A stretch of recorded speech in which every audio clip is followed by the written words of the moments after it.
Well, hello there and welcome. This is Farm Kenya Show right here on KTN. My name is Kelvin Nyakundi, and today we'll be talking about conservation of wetlands. And with me is David Wakoge, who is the founder, Friends of Ondiri Wetlands. We'll be just delving deeper into that conversation. And of course, we have our Chef Ron, who is a sous chef from Nairobi Street Kitchen. How are you? Very well, thank you. Yes, so what are you cooking for us today? So today I'm going to make 2 quick fix breakfast items. Okay. Very filling and something you can easily make on the go if you're someone who's like on a time schedule and you need to have something like very light or quick in the morning. So it's going to be a yogurt bowl, and also we call it double egg on toast. So it's just basically toast with eggs. So today I'm going to make a herb omelette with brown toast. All right, can't wait to get to taste that later on. So we'll be waiting for that. So just keep it right here as we just even get to the conversation and later on get to taste what Chef Ron has made for us. All right, so let's get right into the conversation. I must say that wetlands in Kenya are disappearing 3 times faster than forest. Okay. And we had a very good example of Ondiri wetland, which is just right in Kikuyu town. And what happened is that wetland was in a very deplorable state. In fact, we were calling it the tragedy of the commons, because a lot of pollution was happening into that wetland, of abstraction of water, encroachment into the wetland, and that is really what triggered this. And in 2016, we came together as members of the community and decided that enough was enough. And we decided that we are going to start the conservation of the wetland. Okay. 8 years on, we are still doing the work.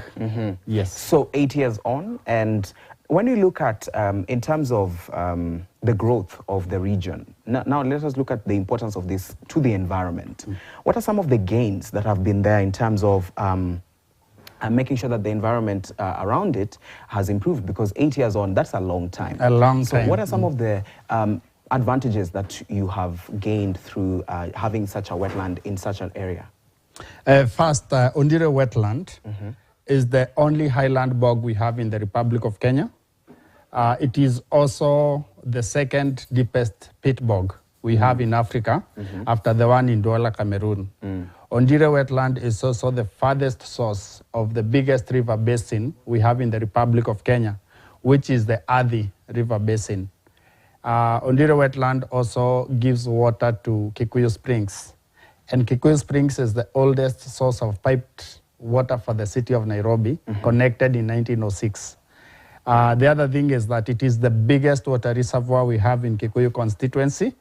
Therefore, it gives water to 99% of the water that the residents in Kikuyu constituency uses is from Ondiri wetland. Also, we have the neighboring constituencies like Dagoretti South, Dagoretti North, Langata constituency, and Starehe, which are also beneficiaries of Ondiri water. So it is a very critical wetland. And therefore, conserving it was the most important thing that I think has ever been done in Kikuyu as far as the environmental conservation is concerned.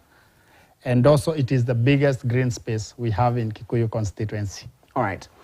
Now, let's look at trying to just delve deeper into looking at the climate change aspect of this, and also how the biodiversity advantage comes in. Because here you have the wetland, and you're trying to make sure that at least at the end of the day, the neighboring, the way you've said, the neighboring areas, the ecosystem around it is gaining. But what happens when we have effects of climate change, especially when we have not much rainfall that is in a place, or when we have floods as well? So how do you make sure that at the end of the day, this wetland stands out from the rest? Because floods come. Earlier on in the year, we had floods, and they swept away a lot of land and displaced a lot of biodiversity in different areas. So when such a problem comes, or a climatic condition comes like that, what usually happens to that? What I can say is that wetlands sequesters 30% of the atmospheric carbon, especially the peat bogs. And therefore, they are very important agents of climate change mitigation. Also, when we think about wetlands, they act as very important mechanism for flood control. Because part of the reason why we see the flooding that is happening, especially in the city of Nairobi, it is because wetlands have been destroyed. Because these wetlands, when it rains heavily, they absorb that flood, the storm water. In most cases, filters that water and give us clean water. And that is what happens. But what is happening is that a lot of wetlands in Kenya have been encroached into, and that is really causing a lot of issues with it. And therefore, for instance, when you look at Nairobi Dam, which is also a wetland, you realize that how it was 30 years ago is not how it is today. If you look at Nairobi River, which is, of course, the biggest wetland we have in Nairobi, compared to other wetlands, small wetlands that we have, it is also very much polluted. And this pollution means that it is really affecting mankind.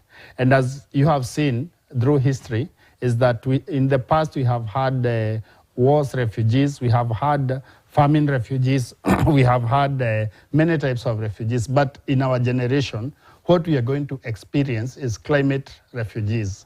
And that is going to be as a result of us not taking good care of our ecosystems, especially the wetlands. Okay. And now, the aspect that you've spoken about, I think it's now bringing us to some of the challenges that wetlands face. And how do they affect, for example, how do these challenges contribute, now that we are speaking about the environment and the ecosystem around it? Of course, there is wildlife. How does this affect wildlife? Because some of the wetlands, their ecosystem, or they are home to different animals and they are home to different wildlife. So how does this affect them? And at the end of the day, what happens now that if you're trying to conserve it, how do you make sure that you incorporate the wildlife inside the conservation? Wetlands are also called the biological hotspots because they have a lot of animals that have made wetlands their home. For instance, at Ondiro wetland, we have about 76 species of birds. We had a very unique species of an antelope called Sitatunga. Sitatunga is the only antelope in Africa that lives in marshy areas or the wetlands. Today in Kenya, it is only found in a place called Saiwa, the smallest national park we have in Kenya, that is near Kitale. We used to have it at Ondiro wetland, but because of the human activities around the wetland, they disappeared. To give you a recap of wetlands and the history of wetlands in Kenya, in the early 70s, there was a conference, a convention that took place in the city of Ramza. Ramza is in the country that is called Iran, the Republic of Iran. And what happened is that in that convention, which was the first environmental convention, the nations of the world decided that enough was enough. Let us conserve these wetlands. Kenya became a subscriber to the Ramza Convention in the early 90s. And what happened is that Kenya gave 6 wetlands, 5 wetlands of international importance. The first one was Lake Naivasha, Lake Elementaita, Lake Nakuru, Lake Bogoria, and Lake Baringo. Then in the early 2000s, another wetland was added, which is the Tana Delta. All these wetlands that have been marked as wetlands of international importance under Ramza have actually been recognized because of the presence of animals, especially the waterfalls. Yes. And what is happening, like for instance, when you go to Lake Nakuru, because of the climate issues, you will find that a lot of birds, a lot of flamingos are disappearing. When you go to Lake Bogoria is a saline lake. And then we have Lake Baringo, which is a freshwater lake. This country is about to experience the most disastrous ecological crisis ever, because Lake Baringo and Lake Bogoria will soon join. And what will happen is that the marine life that is found in saline water will not survive in fresh water. And that which is found in fresh water will not survive in saline water. In fact, right now it's about 7 kilometers apart. They used to be about 15 kilometers apart. And that is also as a result of the climate crisis that we have in this country, and indeed the whole world. All right. And in the case that you're talking about, they are 7 kilometers apart. What can be done in order to make sure that they don't merge? Because if they merge, the disaster that you're talking about might happen. So what can be done in order to make sure that at least they stay away from each other? That's a very good question. The first thing that I must say is that our government has come up with very important mitigation measures. For instance, last year, we had a program that was rolled by the government. It's called Ecosystem and Landscapes Restoration Program, the National Ecosystem and Landscape Restoration Program. So basically, this one is aimed at achieving the 15 billion mark. And also, this year, actually on the 4th of November, that is on Monday, we are going to have another program that will be rolled by the government. Actually, the national event will be launched at Ondiro Wetland. It's called the Chiefs Climate Action Program, whereby every chief in the Republic of Kenya will be required to mobilize the community to plant trees on every last Friday of the month. And basically, those are some of the mitigation measures, because if we are able to grow as many trees as possible, that will be very, very important. And that also can be something that can help to avert such a crisis. Yes. All right.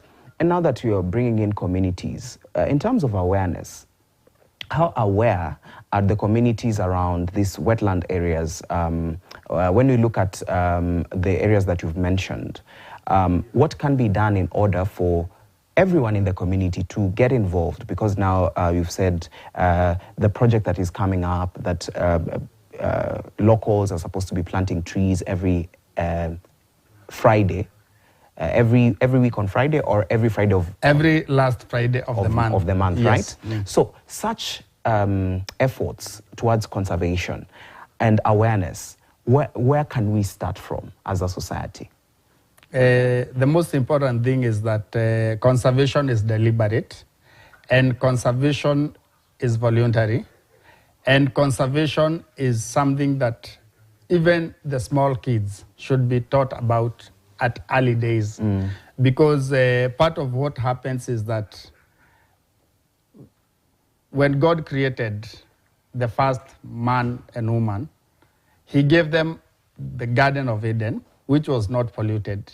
And part of the responsibility that man was given by God was to take care of the Garden of Eden. And basically, man has compromised that because human activities around the world has made our world to be how it is today.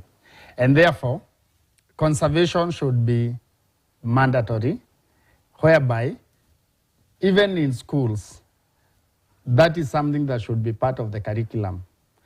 In the society, even in the pulpits, any public gathering, people should be taught about environmental conservation. Sometimes it's very annoying, like when you are driving along a highway, yes, and ahead of you, you find someone who was doing a packet of yogurt, and when the yogurt is finished, they just throw that, without caring where it goes. Yes. When you go to some of the places like the ecosystems, for instance, the lakes that we have, you'll find that people are farming using chemical fertilizers without caring about that that lake and the people who use that. And you know, every freshwater lake we have in the Republic of Kenya has an outlet. That means that there is communities downstream who will get affected by the activities that are happening upstream. So therefore, when it comes to conservation, this is a message that should resonate with every citizen of the world. All right. And therefore, what I say is that, like for instance, on Monday when we have that event, the Chiefs Climate Action Program, which will be launched there, we have mobilized our community so that they come and learn. And when we talk about the community, we look at all ages. We don't say that these are too young to come and learn about conservation. We bring everybody on board. Yes. All right. Very well put. Now that you've mentioned incorporating the young kids and in schools as well. So let's also move to the older generation. As you've spoken about, someone is throwing a bottle of water. They've finished drinking water. They are throwing it outside from the window of their car or the matatu they're using. Even the grown-ups. What also needs to be done? Because now we are introducing this, you're saying we introduce them to schools, but now what about the grown-ups? People who are working every day, they are taking care of families, they are doing their own businesses, someone is handling an SME, they have their own SME that they are operating maybe in town, but the waste from that is just thrown on the side. So what needs to be done also for this the older generation? Anything that is not done voluntarily should also be enforced. Because if people cannot voluntarily conserve environment or even take care of the environment, then there should be laws that are followed to stop such kind of behaviors. Because dumping is deliberate. And dumping is irresponsible for any citizen. And therefore, I believe that whoever dumps is not a patriot, is not a good citizen. Because at the end of the day, that person is transferring a problem, assuming that someone somewhere will come and, collect that trash. The other thing is that those people who, for instance, we have had cases of factories emitting a lot of serious gases at night, not minding the people who will inhale it. We have had people, as I told you, who are using some very dangerous chemical fertilizers that are affecting our water. And you see, most places, like in Kikuyu town where we have Ondire wetland, most of the water that people get is basically underground, because the aquifer that we have at Kikuyu is recharged by Ondire wetland. So when people drill boreholes, those boreholes end up giving people water even without the purification process.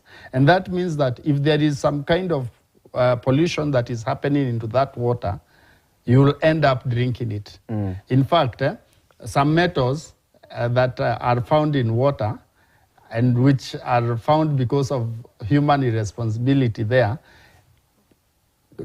do not even get to the boiling point, because water boils at 100 degrees Celsius, and you'll find that there are some metals that will even boil at 1,000, others 2,000. That means that even when you boil that water, it will still have very serious effect on your body. And that could be long-term effect.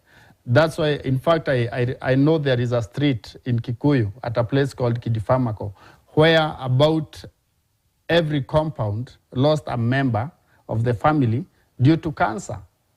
And that is something that you can relate with the water they were drinking. There was a time we went for a medical camp in Kereine in Muranga, and we found that a lot of people had growth. And when the medics saw it, they identified that, or they related those growth to the water they were drinking because there was some contamination that was happening to their water. So therefore, what I believe is that at the end of the day, conservation should be made mandatory. Because if it is not voluntary, it should be mandatory. Yes. All right, so let us look at the wetlands that have dried up, because over the years, there are wetlands that were there that are no longer there, or they've really reduced. They're no longer the way they used to be. What happens in terms of trying to revive them? I'm going to give you an example of Olbolsat in Nyandarua County. Lake Olbolsat used to be the biggest lake in Central Region, but due to encroachment and human activities around it, it has dried up. And actually what is happening is that it is now dependent on the rains, not on the natural order of existence. We also have another wetland that is near Limuru. It's called Manguo wetland. If you go to that wetland, actually Manguo means that a place that has hippos. Today it is completely dry. Actually you'll only see some spots of water here and there. And it is because of if you go to that place, you'll find that somebody decided that this is what they call Broti Maguta Maguta. And yes. they gave title deeds. That wetland has 54 title deeds. And now it is the responsibility of the government to cancel those wetlands. I mean those title deeds, so that the wetland is restored to how it used to be. And that is the same thing, that whoever has encroached into the wetland should have their titles revoked immediately. Another thing is that we have a directorate of wetlands at NEMA. That directorate should be empowered because one, it is understaffed. And I told you, we have over 8,000 wetlands in the Republic of Kenya. Also, the community should be involved more and taught more about the importance of conserving wetlands. Because unless the community, the communities are the foundation of conservation world over. So basically, even when we have the government intervention, the community should be made to understand why they are conserving their wetland or the ecosystem, how to go about it, and also even the children within those ecosystems, within those communities, be taught about the importance of conserving wetlands. All right, David, we have to wind it up right there. Thank you so much for giving us your insights. That is David Wakoge, who is the founder, Friends of Ondiri Wetlands, speaking to us about conservation of wetlands and what we need to do as communities in order to make sure that these wetlands stay the same even as climate change comes and goes, the weather changes, comes and goes. All right, we're going to go for a short break, but remember, we have Chef Ron, who is going to be coming after the break to just give us a little bit of what we need to have in the breakfast. He explained to us as we were starting the show about a breakfast, a light breakfast. So stick around for that. We're going for a short break. We'll be back with more.